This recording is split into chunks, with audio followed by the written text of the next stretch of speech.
Here we have a 2020 BMW X7. This one's an M50i. Comes in Arctic gray metallic, and then we have black leather interior. This one actually stickered for about $113,000 new. Powertrain consists of a 4.4 liter twin turbocharged V8, made it to an 8-speed automatic transmission. That gives us 553 horsepower, or 523 horsepower, 553 pound-feet of torque. Front end here we get LED headlamps along with our LED daytime running lights, LED fog lights, and a nice crisp, almost 7 Series look to the front end of this X7 here. Now down here to these wheels, these are gonna be 21-inch alloy, I believe. Passive keyless entry on all 4 doors. Memory seat functions here, we have massage function, and then we also have our power folding second row. So literally I can move that seat here for whatever reason and then move them back. So it's pretty cool. If I can get to do it again. There it is. With just a touch of a button I can move those seats. This does have that executive package.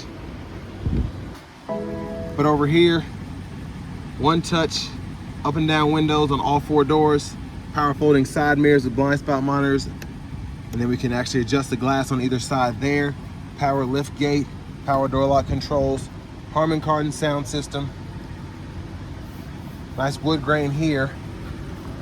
And then our headlamp controls are right there. This does have night vision too. Little storage pocket there. Power tilt telescoping steering wheel. Hit this twice to get to the engine bay. And there are the pedals. Illuminated kick plate there. And there's a power driver's seat itself with 4-way power lumbar support, and then we can also adjust the bolsters here. But I want to give a huge thanks to Auto Collection of Nashville and Auto Pro of Nashville and Auto Collection of Murfreesboro for allowing me to review this X7 today. I'll leave a link below in the description. But if you're looking to find the best price on one of these closer to home, click on that second link down below. It takes just a minute to fill out your information, and I'll make sure the local dealers are fighting to get you the best price on this or whatever pre-owned vehicle you might be interested in. But so much that you can adjust here. There's actually a 3rd row skylight that you can open and shut. So just really neat there. And I'm assuming this is a tablet holder or something like that. And then we also have a power second row here. And then with a push of a button, we can adjust the seat as well. Let's see how I fit behind here. I'm gonna try and turn this air down. It was just kind of hot outside. Of course, the sun has gone away now, but very impressed by the space back here. I have that seat up front adjusted for someone of my size, being 6'3" with longer legs, and sitting behind myself, seat back pockets on both sides, USB-C charging port on each side. And then down here you get cigarette lighter, 2 USB-C ports. Actually, that's not necessarily a cigarette lighter, it's just a 12 volt, but you might be able to use that as a cigarette lighter, I don't know. It's the executive package, so. But 3-stage heated outboard seats. And there's a view of the front from back here. Love the like suede Alcantara, whatever this is up here, feels fantastic. And it's even on the sunshade here for the roof.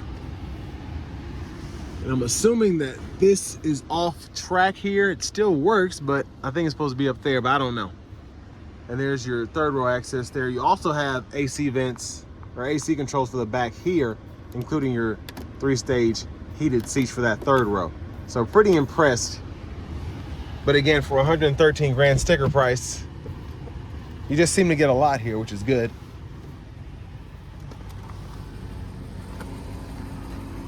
Child locks are right here. Lock, unlock there.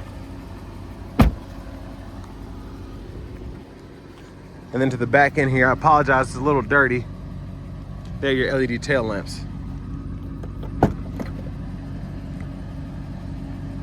So again, with the power boot here, you can open that up, and then you can also power fold this. And also with your suspension, you can lower that, the push of a button there. And then several different ways you can adjust these seats. Since that second row is power, I can move it forward and back And it just takes a minute for that suspension to do its thing, but it did lower quite a bit. And again, just all this stuff is power. Very impressed. Then a 12 volt here. So that also folds up, which is nice. I don't have to manually put it back.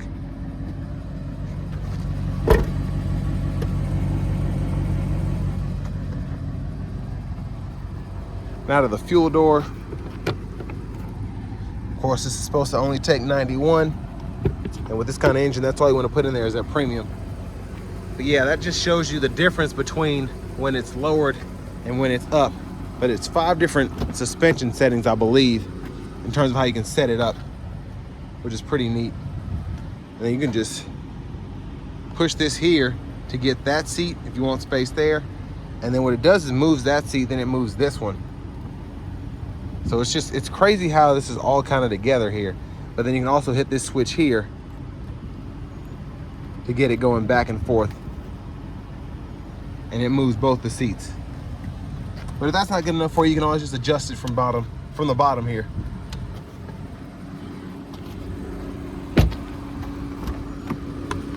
And then front passenger seat here, same adjustability, I mean, just crazy. Then you have a lockable glove compartment here.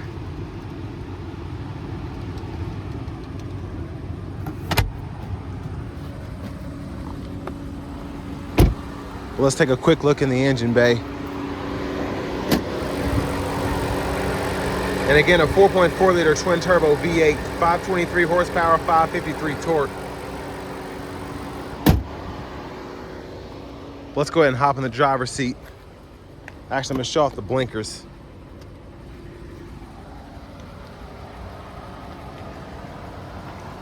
So those look pretty good.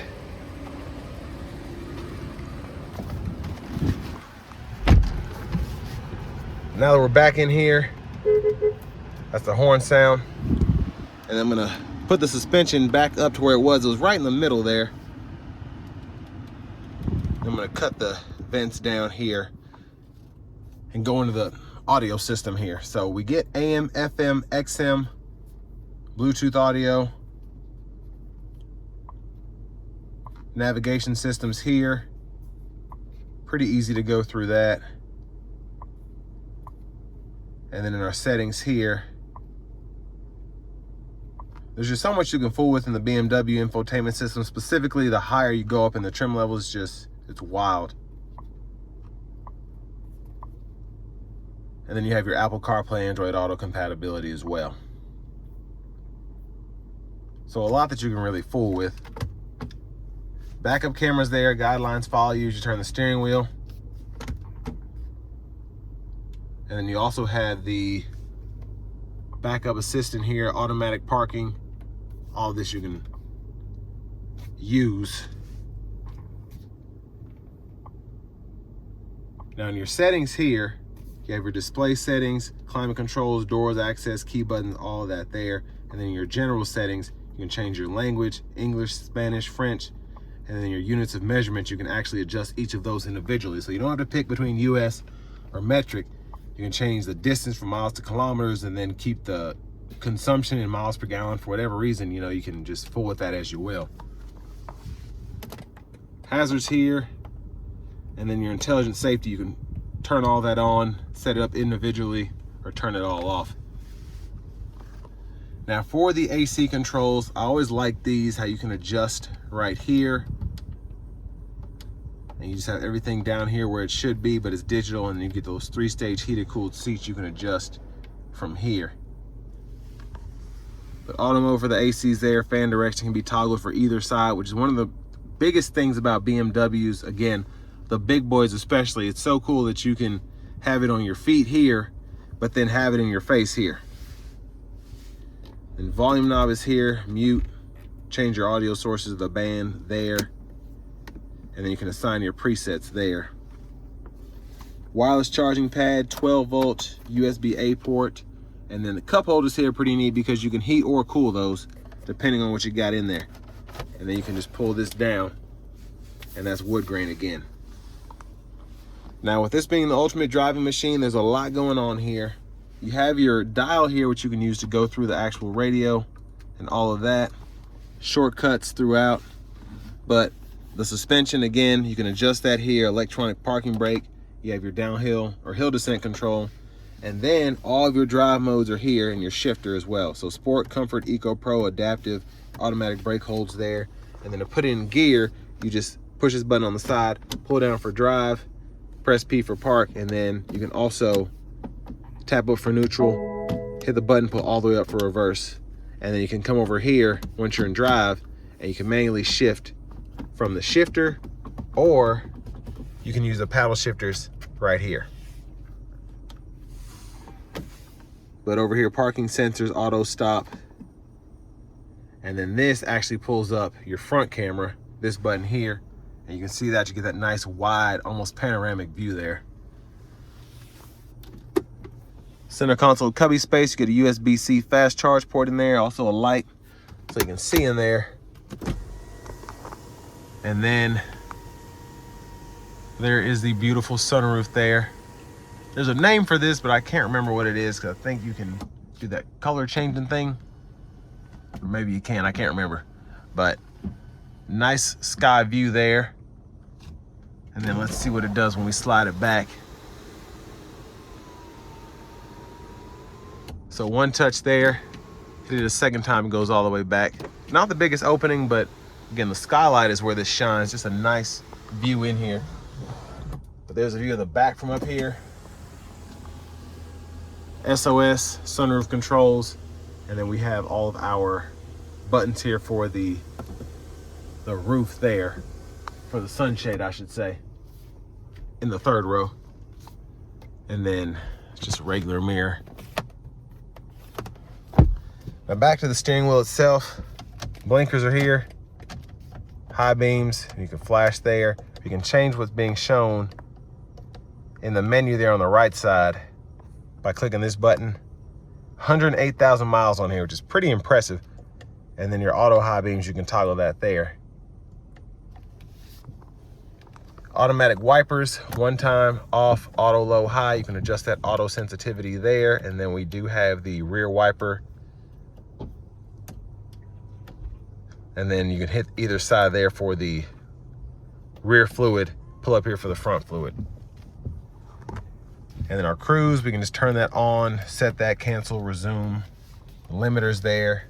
And then you can adjust our volume here for the radio, Bluetooth, voice recognition, and then we can go through our track list or radio station presets there. And then we can scroll as well. And you have a heads up display here. So when you use the scroll bar, you can actually go through, see if I can zoom in a little bit. I can go through the actual stations themselves. I know it's not the best. It's hard for it to actually lock on to the heads up display, so I apologize for that, but you can toggle with that there. And then this here goes through your actual bands, if you will. So I can go through the Bluetooth, AM, FM, Sirius, all of that. And then heated steering wheel toggle here. And it shows me at the bottom when it's on or off. Push button starts here. It's kind of hard to see, but it's that button right there. Then finally, here's the key fob. And that took a little longer than I was expecting, because there's just so much with this X7 here. Again, with a $113,000 sticker price, there's so much. But all that being said, let's go ahead and take this 2020 X7 M50i out on the road for a quick test drive. So starting the test drive in this X7 M50i here, very quick, I can just tell that right now. But ride quality is pretty good. One of the reasons I wanted to test this out is I wanted to see what might need to be replaced with this having over 108,000 miles on it. It's a 2020 108K, and I just wanted to see how it drove. And so far it feels like a new X7. I can't remember if I've driven an M50i before, but I've driven an X7. I believe it was the Alpina, but this here is just, I like how it's equipped. You have the executive package is pretty much loaded out with 113 grand sticker, but it just feels so luxurious in here. Even the few bumps I've taken before I started the video, very impressed by the ride quality, just the overall sound acoustics in here. This just feels very luxurious.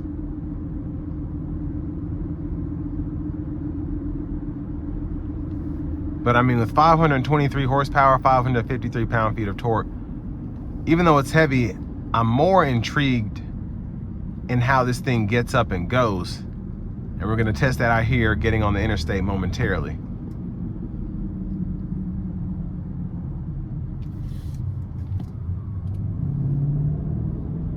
So we're gonna put in a Sport Plus.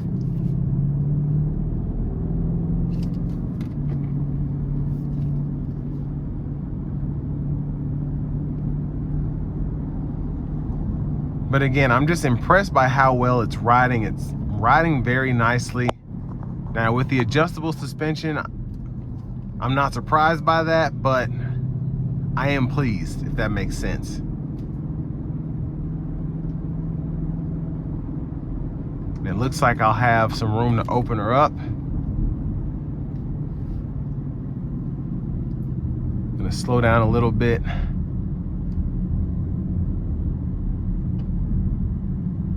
Here we go.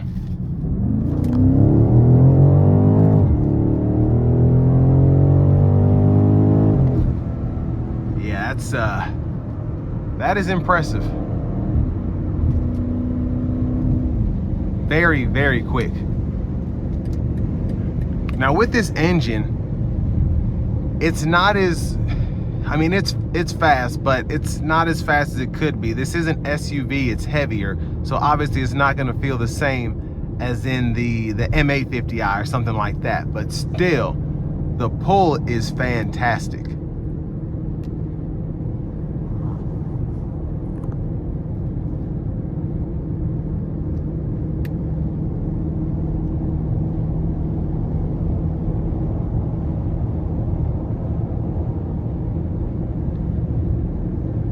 Now ride quality is very, very good here, especially on the interstate here. It's floating down the road. Very impressed by that.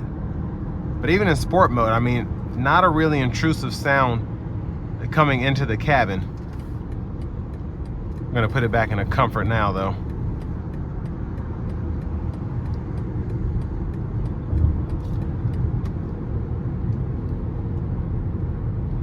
I do want to give one more thanks to Auto Pro Nashville and Auto Collection of Murfreesboro for allowing me to review this X7 today. I'll leave a link below in the description. But if you're looking to find the best price on one of these closer to home, click on that second link down below. It takes just a minute to fill out your information, and I'll make sure the local dealers are fighting to get you the best price on this or whatever pre-owned vehicle you might be interested in. But I'm very impressed with how this engine and transmission has held up with this kind of mileage. It still has the pull, it still has the power. I'm very, very impressed.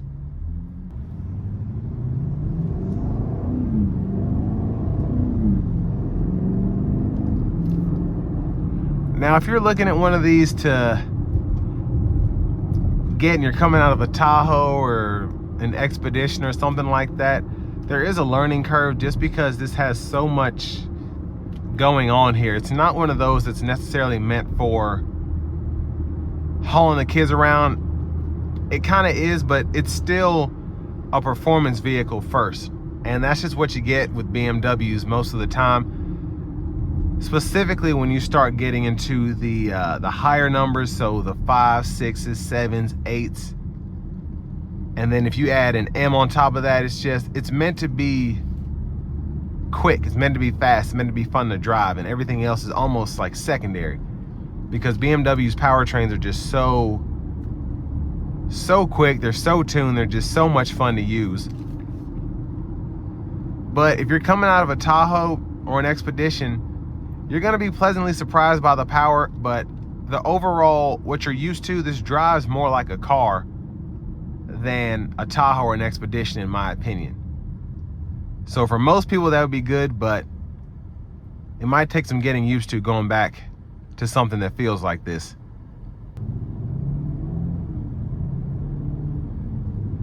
Now BMWs, I remember growing up, they were not expensive if you wanted to get like an 05 or an 06.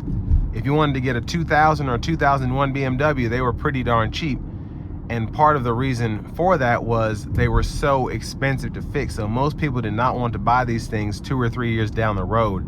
And just as their reliability has gone up, their reputation has kind of gone, it's kind of matched their luxury feel in terms of reliability, these hold their value a bit more.